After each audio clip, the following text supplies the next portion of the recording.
You are listening to This is Oklahoma, hosted by Mike Hearn, telling stories of Oklahomans and those that have made it their home. This podcast is presented by the Oklahoma Hall of Fame, telling Oklahoma stories through its people since 1927. Follow them online at oklahomahof.com and definitely on Instagram at oklahomahof. Let's get into today's episode. Welcome to This is Oklahoma podcast. Mike Hearn, your host, back with another episode down in Oklahoma City today with Chairman Barrett of the Citizen Potawatomi Nation. Thank you so much for coming down. Well, thank you for having me. Excited to dive into your story. You've been in the position quite a while. I'm sure you've seen a lot of change. As chairman since 85, and then previous term as vice chairman in 73 through 77, and I was the head of an intertribal group that included the Citizen Potawatomi for 2 years after that, and then I was vice chairman of the tribe the general manager for the tribe for a couple of years, and ran for chairman in 85. Yeah, and if I have my research right, 8th generation as well. I am the 8th generation of the family to hold tribal office. Yeah. So growing up then, it was very custom and normal for you to have a family member that was involved, and you were very involved from a young age.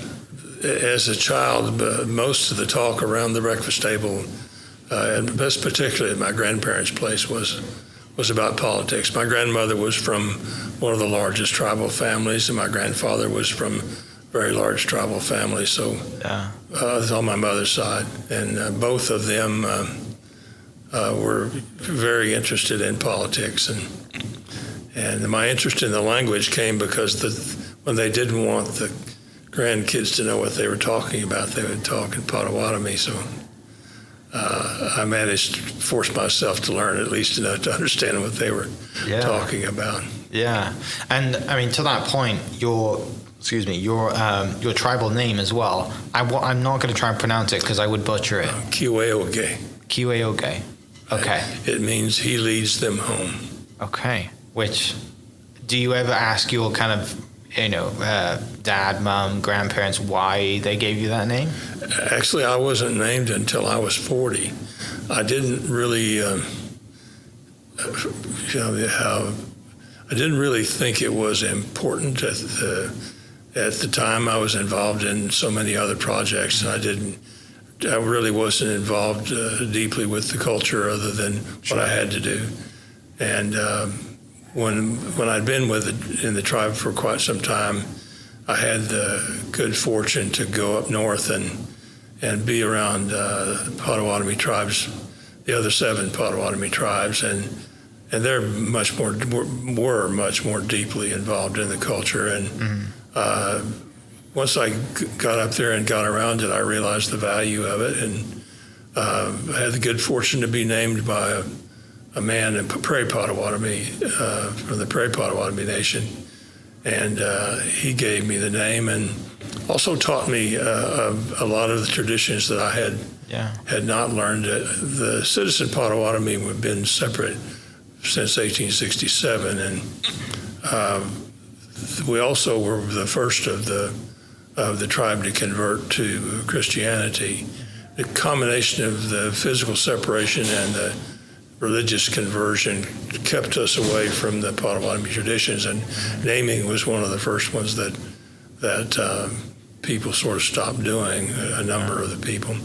And once we restarted it, we had the luxury of being able to restart the clan system and restart the naming again. Now we have, out of our 38,000 members, I would imagine at least 10,000 of them have their names. Yeah. So the naming tradition has really come back, and everyone has in a family, everyone has a member that's learned the tradition. There's a namer almost in every one of the big families.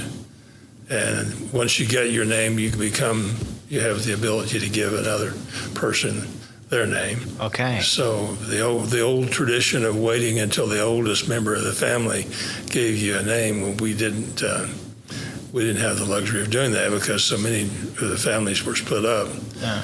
Our tribe was one of the the tribes that was subjected to the urban relocation program of the Bureau of Indian Affairs. And in the 1940s, late 1940s, 1950s, the huge numbers of the tribe were moved to California and Texas and different places. And so we have a big spread of geography of where the Pottawatomie people are. They're in enclaves almost of around 2,000 or 3,000.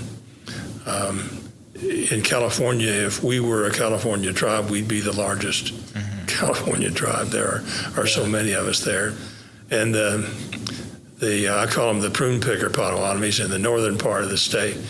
They haven't increased in numbers as much as the bunch around Bakersfield and Los Angeles basin. So, go ahead. Go ahead. So growing up then, you probably thought that, I mean, because everyone in my family's got some form of involvement, it's going to come around to me at some point. But as a young age, growing up in Shawnee, did you think, I want to go do something else? I want to go into business. I want to go drilling. I want to go all field or cow. What was kind of like, childhood kind of, I want to go do this? What was your kind of dream growing up? Well, I did. In fact, I did do that.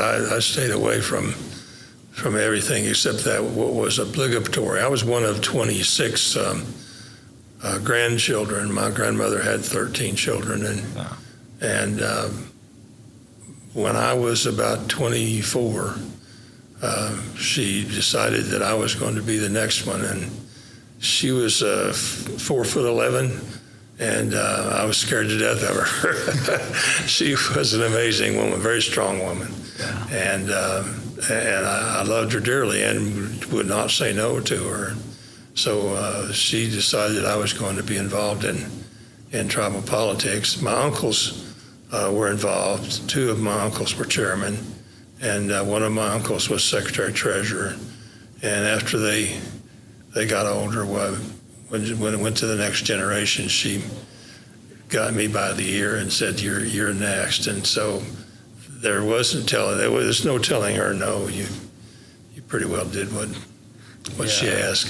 Yeah, I'm sure there's a lot of people listening who can relate to that, of an older grandmother or a grandfather that, like you said, wasn't very tall in physical stature, but you didn't want to say no to that person because, for me, my dad, he always used to tell stories that my nan could throw her slipper around corners because they could never get away from it, which we always joked at. She was very skilled at taking her slipper off and throwing it at my dad and his brother. So my grandmother was, and we were matriarchal in the traditional way. We were matriarchal, and she knew the influence she had in her family, and she also knew what influence her mother and her grandmother had on her, and so she was very careful to do that. And she could say more by saying nothing than anyone I ever saw. The silent treatment was what she feared. When you made your excuse and you didn't get a response at all, it was. Yeah. Now you've been left alone with your thoughts of what have I done, and it gets worse. It spirals then, doesn't it? That's right. This is not good for me. So when you do then get involved, is it 73 where you become vice chairman? Yes. Right, but also you get involved before then, I assume. Just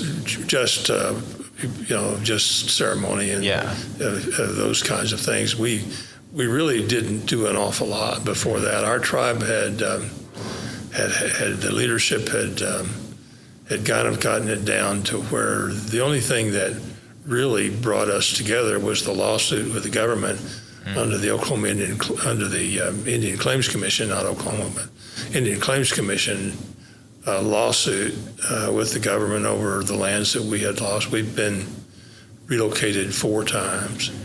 And each time in that relocation, we lost all of the property that we'd gotten by treaty with the government. And basically everything we had except what we could carry and walk to another place 300 or 400 miles away, or 600. And so that impact on the tribe, we had really lost our a lot of our sense of tribal family togetherness. And we knew each other. I mean, everyone around, we knew each other and knew of each other, but we really didn't have a lot of, the tribe wasn't the center of any kind of traditional social activities. And we were down to, in fact, we were one of the tribes that the Eisenhower administration was going to terminate. And because we had an active lawsuit with the government, and it's really not fair to terminate from existence a plaintiff in a lawsuit, so that we stayed out of the way of the termination era by being involved in that Indian Claims Commission lawsuit. Yeah. And so when I first got involved before 1973, I would go to council meeting, and our government, like the other 31 tribes in the state that had the Oklahoma Indian Welfare Act Constitution, it was really a recipe for failure. That old constitutional form was. It made the assumption that all of the business of the tribe could be conducted in an annual meeting where no one had any authority other than to preside. There were no courts, there were no laws. Everything was done in a sort of a New England style meeting where everyone votes on with a show of hands. Yeah. And it became so acrimonious because of the division within the tribe, some old divisions within the tribe.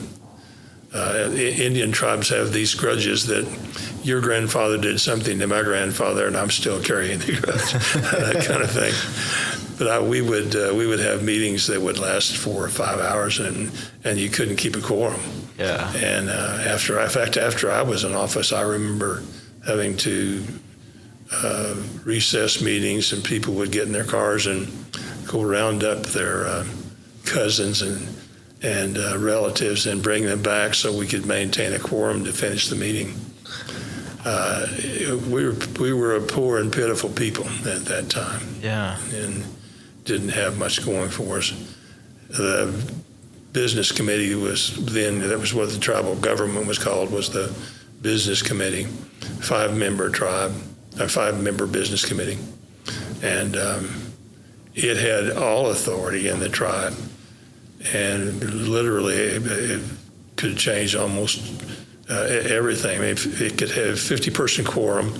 We were an 11,000-member tribe at the time, and those 50 people could decide everything for the 11,000. Well, I had 250 people in my family. Yeah. So someone would have a 50-person quorum meeting, and the next weekend someone would have another one and reverse all of that. And it was the circus run from inside the monkey cage, to borrow an H.L. Mencken quote. But it wasn't government. It was a bad family reunion. And we, until we changed that constitutional form and became a government of laws with a willingness to enforce them, we were not capable of operating as a viable government until we changed our constitution. And so I worked for the first 5 years that I was in office, traveling around the country selling the idea of amending our tribal constitution and explaining the reason why it was necessary. I learned something interesting in those travels. Traditionally in Shawnee, when we would meet, we would all rent some room somewhere, because all we had was for our government was an abandoned Corps of Engineers job site trailer, old fiber-sided trailer, 12 by 30, and unair conditioned. And we didn't have a telephone until 72, and we couldn't meet in there, so we would borrow a room from someone in town who usually didn't let us have it more than once because of the acrimony. And we'd have a meeting, and everyone from the old the old grudges had lined up on this side of the table, and everyone with the old grudges would line up on the other side of the table, of the room. The table in the middle where the tribal members of the tribal government sat, and then there is an informal older women's council, I call it, but the older women would communicate by hand signals and eye looks about who was competent and who wasn't. And at any rate, at some point, the older people would get tired of it and leave, and it would descend into chaos. And it was really a mess. Yeah. But I did learn that after that meeting, we'd start meeting at about 1:00, and about 6:00 it would go south. And I never could figure out why, because we really didn't have a lot to talk about. We didn't have any money, didn't have any activities, didn't own anything. Our land base was so small then, we really weren't doing any development. But after I started touring the country and bringing Potawatomis together to talk about the constitutional change, we'd meet in hotel conference rooms and hotel ballrooms and have a meal, and everyone would talk. Yeah. Well, I found out if you feed Potawatomis, they won't fight with you. So after I was elected chairman, the very first thing we did is we did away with the two rows of the two groups of chairs in a row and put round tables out there and stacked as many sandwiches as we could find on them. And I never had a crossword at council. If you keep the blood sugar up, things go well. I bet that you got so many great stories from those days of just days and moments. And like you said, your granddad or your dad said this and this, and great stories that you can have around a campfire and have a few drinks and share. Like none that should be shared outside of that circle of friends, right? But I'm sure there's some great memories back from that day. I think most of the people in my tribe who don't support me, it's really because of something my grandfather was involved in. My grandfather was the U.S. Marshal for then the Bureau of Indian Affairs had marshals, and he was the tribal police.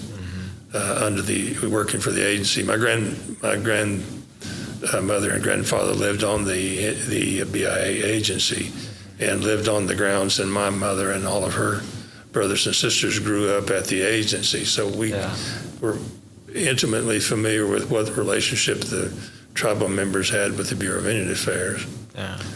And my grandmother taught at the Indian Industrial School across the road. So there was a long history of the piece of land where the tribal government, where the capital of the tribe is now, has been something that I have an intimate relationship with. Greatest place in the world to hunt squirrels, all those pecan trees on the golf course. Oh, yeah. And then where all that water was, there were bogs and creeks and that kind of thing. So it was a good place to go after bullfrogs, too. And, that piece of land I had fond childhood memories of. Yeah, definitely. Now, it's a great golf course. I enjoy playing down there at least once a year. It's a great time to go down, and it's in great shape. And the golf tournament that we play you always get something. You always have a good time. So, thankfully, one of the vendors, I guess, that I think sells you fuel takes me down there. So. Thanks for that, Matt. Appreciate that invite. Nothing better than free golf on a fun golf course. So this time, then, you really get kind of hooked into I want to be involved in this, because when I know when a family member comes to you and says you're going to do this, I'm sure there was a little resentment there. Like, I'm 24. Like, I kind of want to I want to do my own thing, but something during this time kind of whets your appetite a little bit, and you think, I want to take this challenge on. Because at that time, I think if my research is right, there was 3 acres to the name of the tribe and maybe $500 something. There wasn't a lot going on. Like you said, you had no money, no real estate development. What is it that gets you I'm going to take this on, I want to do this? Because you could have easily gone and done something else. It was the sense of lost opportunity.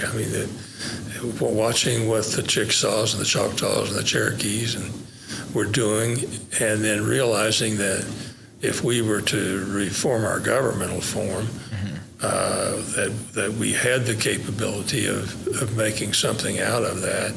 And it was simply a missed opportunity. We're one of the most relocated tribes in history, and we are the most treated tribe of any Indian tribe in the United States. The most number of treaties we've signed with the government, over 60, and all of those were broken. Yeah. And so that whole realization that every time we signed an agreement with the government, we ended up worse off.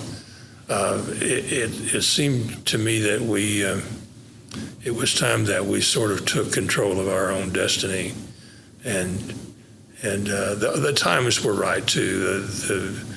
The era when I was first involved in tribal politics, of course, was when the American Indian movement began initially, and when the whole concept of tribal sovereignty within the law was realized, and then when the Nixon administration passed the first of the acts of Congress that reinforced tribal sovereignty in 1975, that really was what gave us a foundation where we would start to realize what our potential was. Yeah.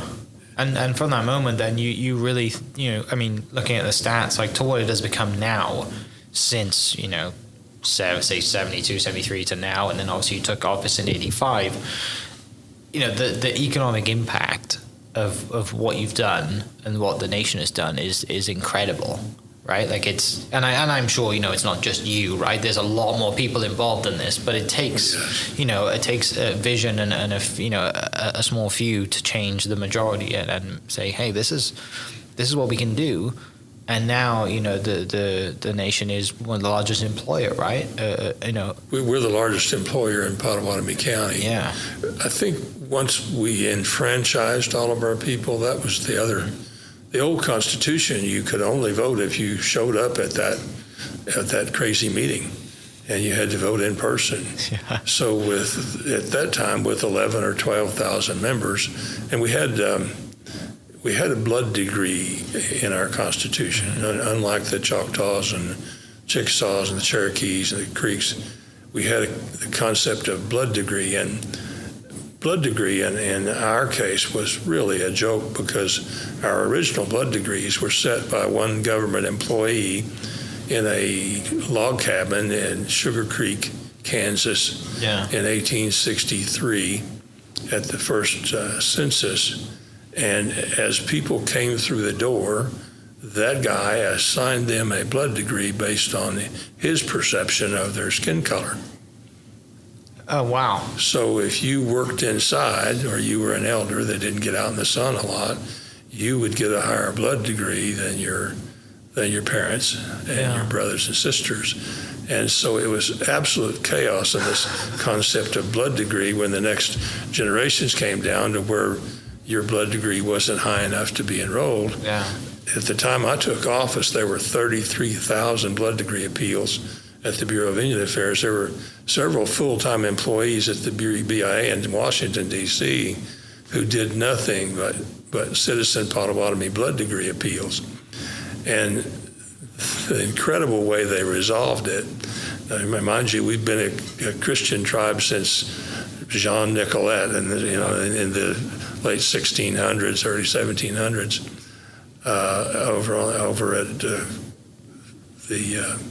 where Green Bay is now, and the whole idea that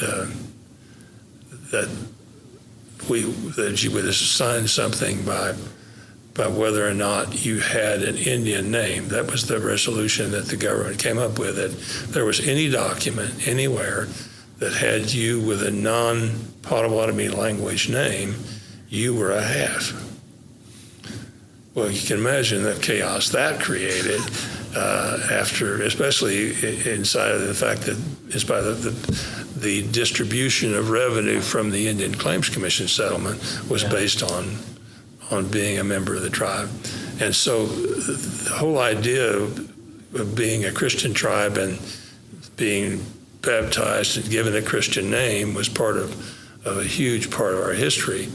And when we were dealing with each other or other Indians, we used our Indian name, and when we were dealing with the white man, we were using our Christian name. It was something we did as a matter of commerce, which is something Pottawatomie Indian tribe is very concerned about, is commerce. Yeah. And then suddenly the Bureau of Indian Affairs decided that having or going by your non-Indian name would cost you blood degree in your enrollment, and with absolutely no attention paid to genealogy. So it was just crazy, and it generated another 15,000 blood degree appeals. And so one of the first things we changed in our Constitution was that to go like the Choctaws and the Chickasaws and the Cherokees, where we enroll by descendancy. If you are one of those families that was the victim of having lost everything you had except what you could carry away with you 4 consecutive times in each generation for 4 generations. Once you became one of those families, you were entitled to be a member of that tribe by descendancy. Because the whole business of being an American Indian under the law is not based on race. It's citizenship. You are a citizen of a sovereign nation recognized by the United States as a sovereign. Mm-hmm. And you essentially, American Indians, enrolled American Indians in a federally recognized tribe. Yeah. They're dual citizens. And it wasn't until people became mindful of the concept of dual citizenship, and that it wasn't a matter of race or appearance or blood degree or those kinds of things. It was a matter of citizenship that predated the existence of the United States. That's when it finally hit home to everyone that I don't need to avoid going to the powwow because I have red hair or blonde hair or something, because that citizenship is something that I'm entitled to by descendancy. And that's the hardest thing, I think, for most folks to, I've heard the governor say that he's a member of the Cherokee tribe, but he's 195th or something of that nature. Yeah. Which really doesn't matter. What he ought to realize is that his citizenship in the Cherokee Nation is an entitlement based on the fact that the Cherokee government was a viable government that made treaties with the United States before the United States existed. So, so that's the thing that has happened historically, is that one administration of the federal government will take office and decide that all Indianship had to be based on race and ignore the concept of citizenship, and then the next would come back and repeal that. And we've had this seesaw of government policy that has been something that certainly kept me busy for the last 40 years. Yeah. One of the other significant things that happened, and that was pretty early on, was this kind of the saving of First National Bank, right? Of Shawnee. And when we bought First National Bank, it was in trouble. Yeah. And of course, it was a double-wide trailer on a gravel parking lot. That's not exactly something that built a lot of confidence in it. And the temporary structure that we were in was not in really good shape, and the bank only had $16 million in assets. Yeah. And when we took it over, we bought the stock from the FDIC. It was in that kind of trouble. Yeah. And I sincerely, to be absolutely frank with you, the first 4 years, I had some regrets because it was. It did not get better. It got worse. And you can imagine elected tribal leadership out at night collecting loans and out riding with the repo man, that kind of thing. It was a messy business. And but we managed to get through that, and we had what motivated us to get in the banking business was the fact that the gaming was just being legalized. Okay. And we were about to be the beneficiaries of a lot of cash flow. And then the federal government was starting to institute the different kinds of self-governance programs where tribes would be allowed to operate those federal programs that affected them themselves. And so there would be a large cash flow from federal program contracts. And so between the contracts and between the gaming revenue, since we have very few assets, very little land and very little physical assets, the only thing that we needed to do was to effectively manage that cash flow.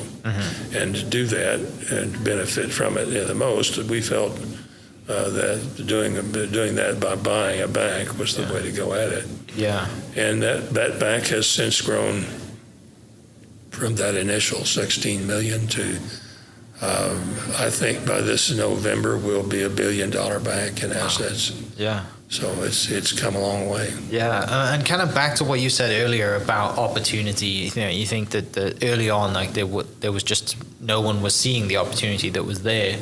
The bank and then the gaming changing the laws on the gaming makes a huge opportunity and gives you that cash flow to go into, gives you the opportunity to, okay, now how do we do this right? How do we go do development? How do we build the nation and the people? And that's exciting. Like that must have been a super exciting time for you, because that you've got this opportunity in front of you. You've got this potential cash flow coming in from the gaming side. It's kind of like you've opened up the toy store and you're like, right, well, what should we do next? Because you've been given, I guess, a new lease on life at that point, right?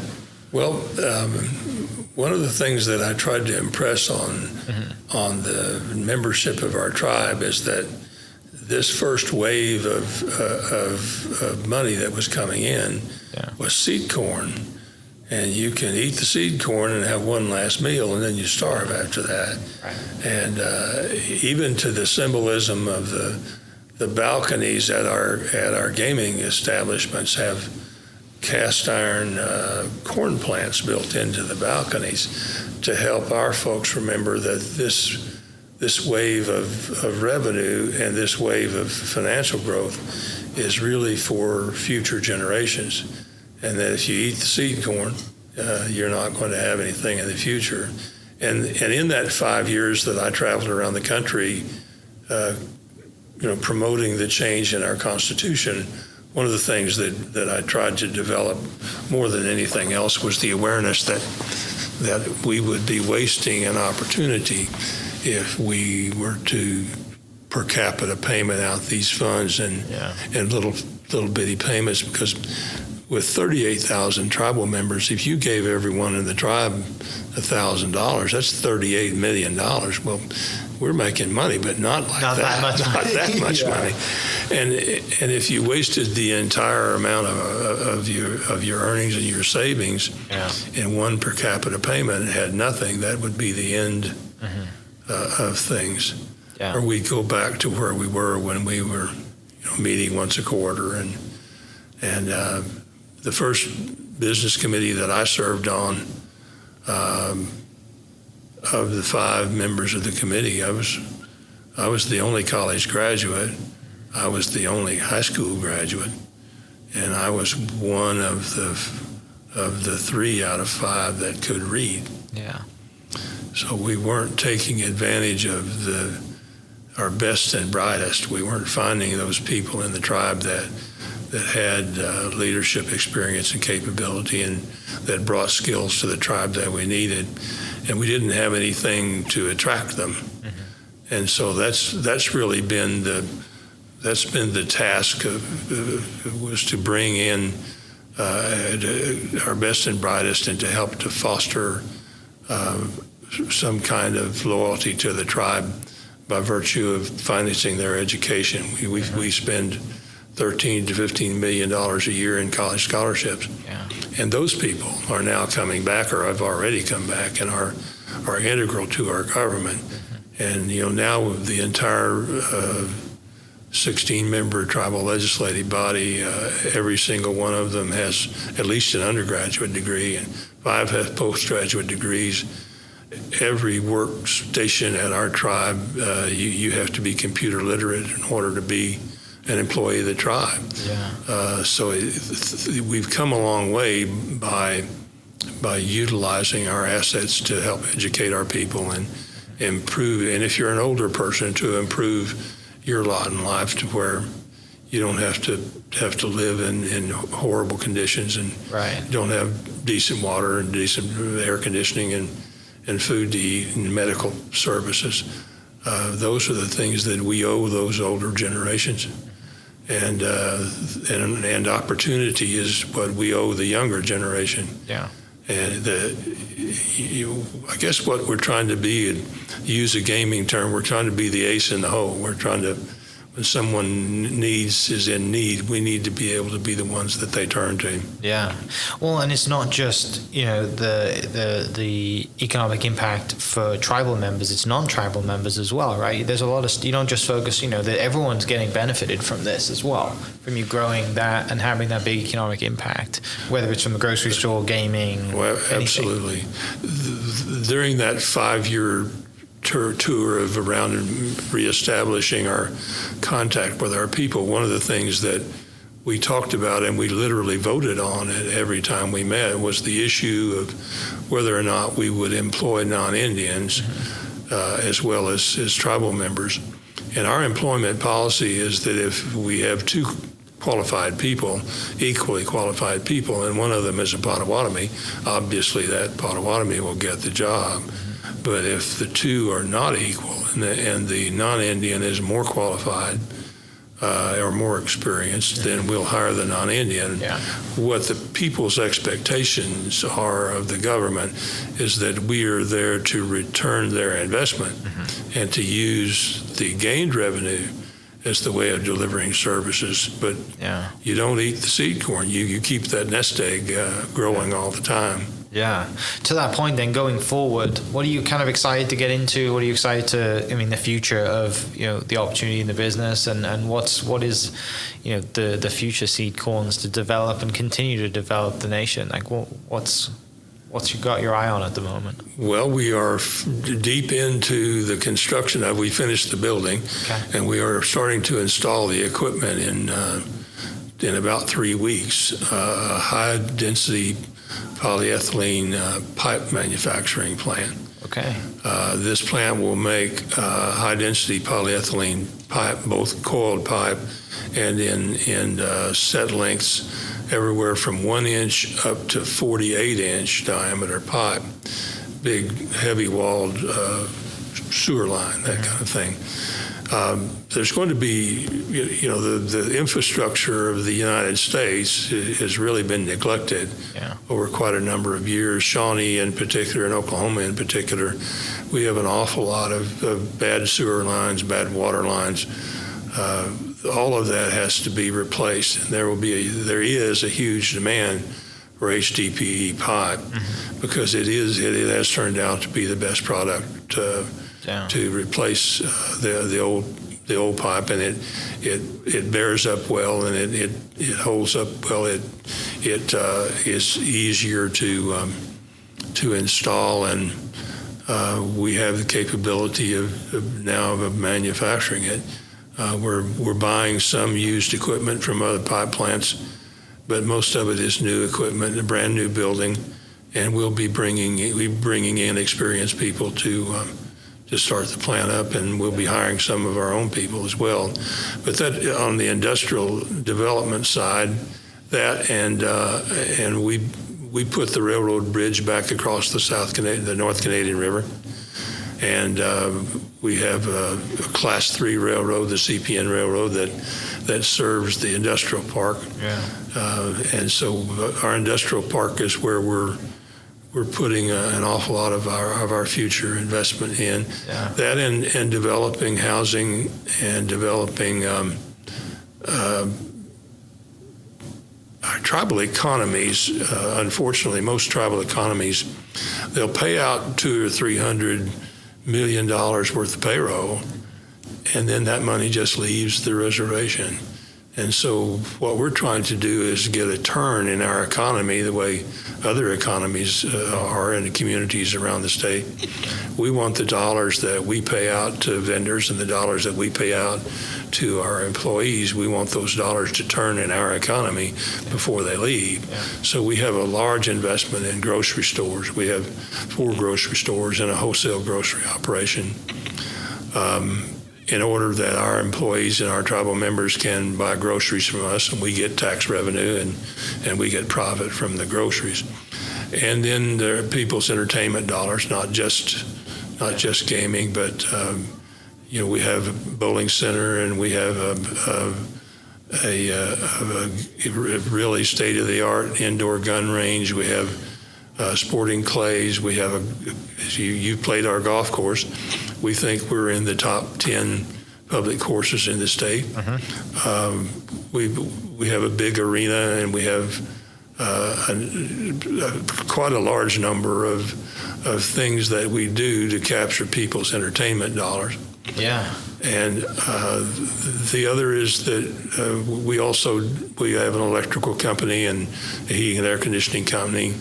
We're one of the most innovative tribes in the country on ground source heat pump geothermal. All of our elder housing and almost all of our buildings are cooled and heated by ground source heat pump geothermal.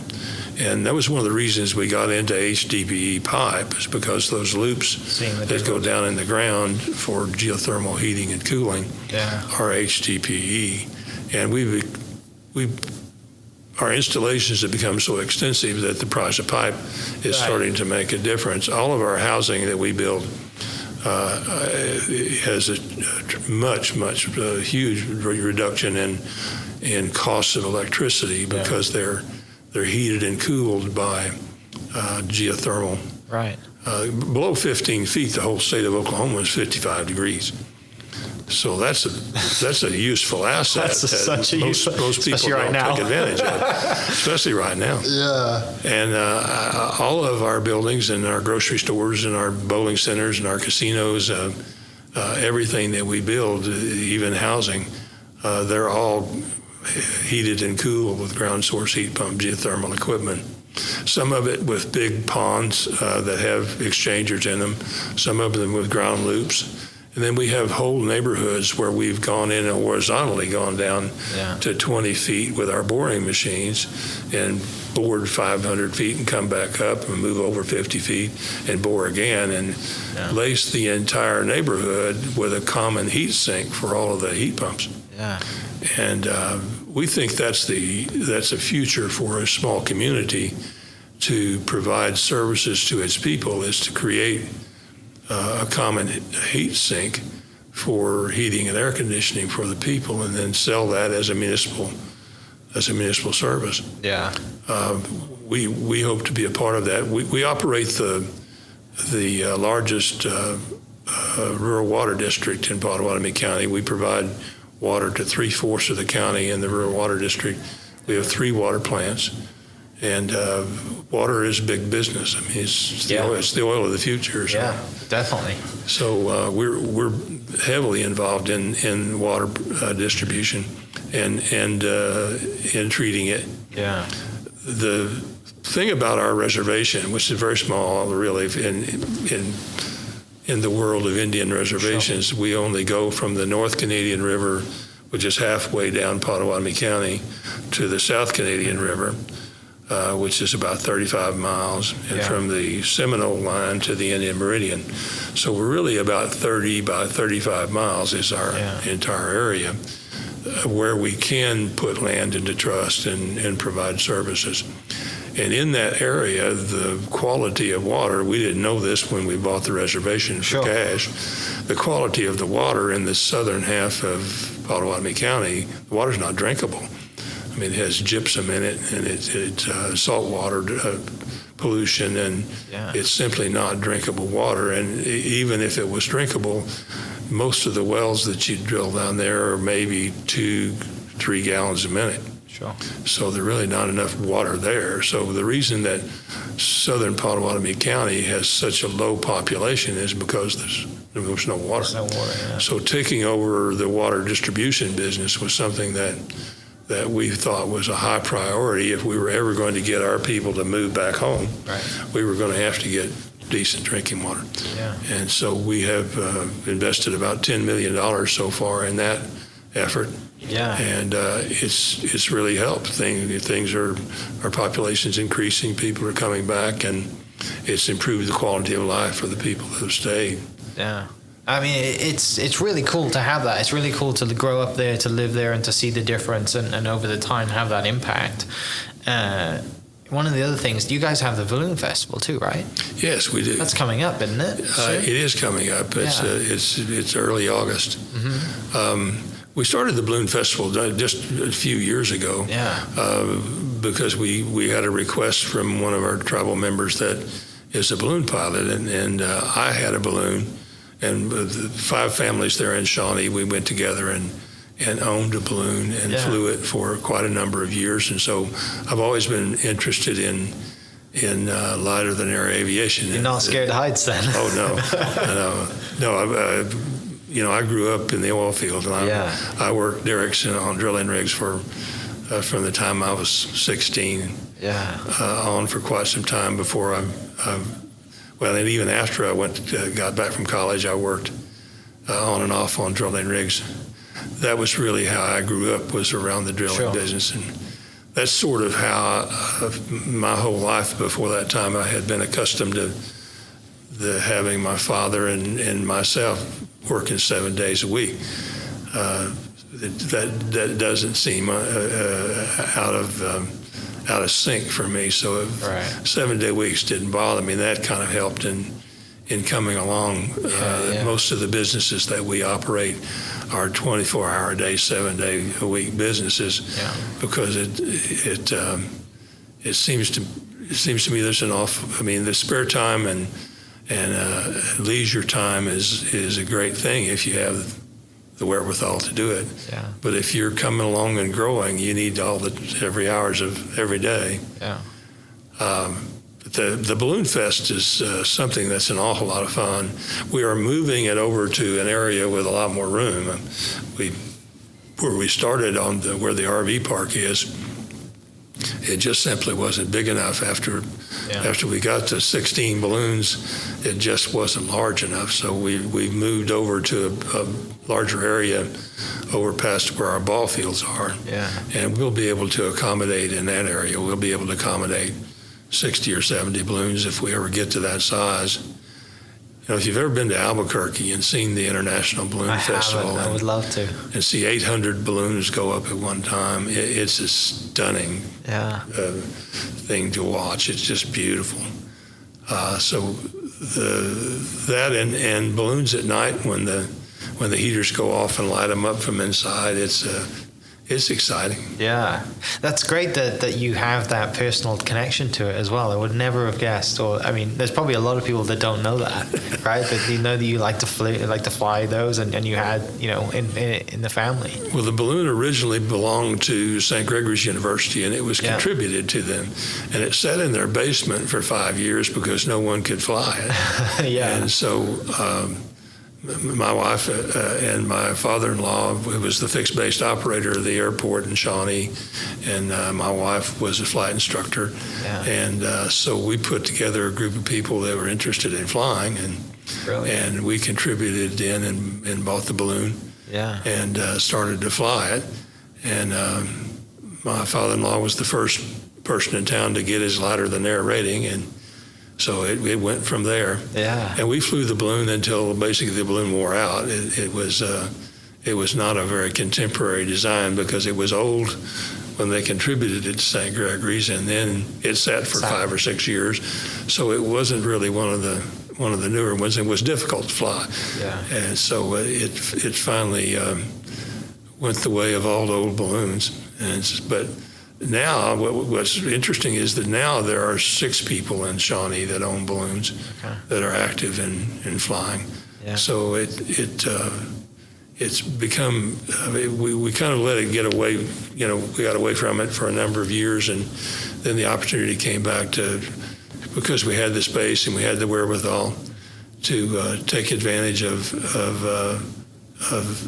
that time of the year to do something at night that brought people in, to get them out of the heat. And we have the space to do it, and a place to sell them something to eat and something to drink, and a place to play good music and turn it into a festival. Yeah, it's for people listening. It's August 12th and 13th, coming up very soon. So that's I'm gonna if I'm in town for that, I'm gonna have to make it down because I've only seen photos and it looks fantastic. You'll have to take a ride. Easy small steps. Now I hate heights. And landing I get nervous of. So, but maybe if you invite me to go, then obviously I would not say no. Consider that an invitation. I'm gonna have to make sure I'm in town for sure. But that would be amazing. That seems like just kind of one of the ways that you kind of get away from it all, and that is flying balloons your release. Well, of course, at my age, I don't fly much anymore. Not to say that I'm particularly old, but I am particularly old. but they say with age comes wisdom, but every once in a while, age shows up by itself. But I don't fly much. I'll go up for a stationary ride, but I'm in Oklahoma. Most places where ballooning is very popular, they don't have average winds of over 5 miles an hour. Right. In Oklahoma, this is the windiest state in the United States, and you have to learn how to land and drag here because by the time you dump the air out of the balloon will have drugged the city block. Yeah. And if you're in the brush, that's kind of rough. So I haven't been doing a lot of flying lately. My agility has been a limiting factor, let's say. Yeah, that's just trying to land and being, I mean, obviously you don't go up on super windy days, but obviously the average windy day in Oklahoma is more than 5 miles an hour. So it's inevitable that you're going to have to be dragged for a little bit, right? It's interesting when the wind dies off in Oklahoma and it gets really still, it scares people. Something's wrong. This is not right. That's very true. Well, finishing up then, one of the things that I'm personally kind of fascinated in and just love the fact that for you this is a generational thing. You can look back down your family history and see the people who have been involved and see the impacts that they've made. I'm sure there's times that you just kind of sit quiet, have a coffee and think, like when I'm gone, people are going to look back at me and think I've made a real impact here. And the people that you've helped, and like I said earlier, I don't get the sense that it's about me. I look at what I've done, but it's the people around you that you've had that have made this impact over the 40 years you've been involved. What comes to mind? Like, what does that make you feel like when I say that? Does it make you feel uncomfortable? Like, rather than want to talk about myself, or because it's a massive impact over 40 years of you being involved. Well, talking about oneself is kind of difficult. You hope that the direction that you've taken the tribe, and I have had some wonderful people helping me. I mean, for me to claim that all this was my doing is not true at all. Some wonderful help in Vice Chairman Linda Capps, who's been the Vice Chairman since 1989. She was a government contracts expert when she took the job, and she has been a huge help. I mean, most of the entrepreneurial kinds of things that we do, I've been involved in, but on the government contract growth side, she's been instrumental in making that happen. She's a real expert. Yeah. And that has been a tremendous help. Our Secretary Treasurer, Dwayne Trousdale, is a hugely successful businessman, and he's a trustee at the University of Oklahoma and has his master's degree in business. Mrs. Capps has her master's degree as well, and an honorary doctorate. Both of them have. Getting educated people to dedicate themselves for a long period of time, that has been something I've been so fortunate. It's been an absolute treasure. It's the first 11 years that that Mrs. Capps and I were in office, tribe couldn't afford to pay us. Yeah. So we worked for free for that period of time. And luckily, both of us had outside income that could keep us afloat. But those were pretty tough times. You especially traveling around the country and being an elected tribal leader, especially if you involve yourselves in, if all of us were involved ourselves in the many intertribal kinds of organizations where tribes form groups to try to help each other make progress. And if those tribes that are more fortunate usually have memberships in organizations that you have to travel to. And I've, for at least 20 years, Dwayne Trousdale and Linda Capps and I were gone 20 weekends a year. So it's been kind of hard on the families, but Sure. but it is something that when you see other tribes pull themselves out of it the way we were able to pull ourselves out of it, it's very gratifying. Yeah. And also you end up with a friend and an ally, and there are now 9 tribes that own banks. And we're able to participate loans with each other, and we're able to cooperate in different kinds of activities. Yeah. And the geographical spread of communities that you serve, our tribe serves all the way down almost to the Texas line in southwestern Oklahoma. We have a good cover of geography, and we have the good fortune that 2 other families in our tribe, the Pauls Valley National and Farmers and Merchants Bank, those 2 families, the Anderson family and the Grimmett family, they have been in the banking business for over 100 years, and those 2 Pottawatomie families.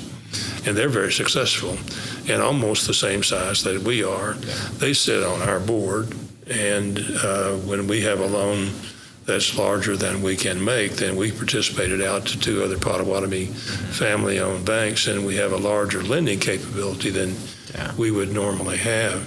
And that's really helped our progress. It's been a huge factor. Yeah, having a resource like that, right? It really helps to have 2 families really involved that come with the exact specific need that you guys have. And more experience in banking than we have. I mean, we were novices in the banking business, and if we hadn't been able to fall back on the experience of other Pottawatomies in the banking business, we'd have been in trouble. Right, no doubt.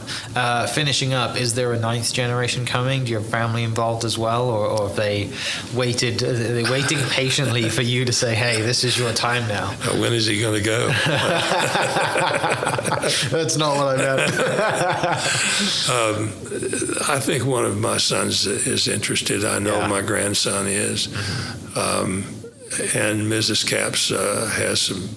All of her sons and grandsons are college graduates, and they're all developing experiences in businesses of their own. You really don't want to start off in tribal things. You go off and get experience in other things, and then bring that experience back to help the tribe. We also have a program where we search out our best and brightest 20 of our best and brightest each year around the United States of our 38,000 members that have,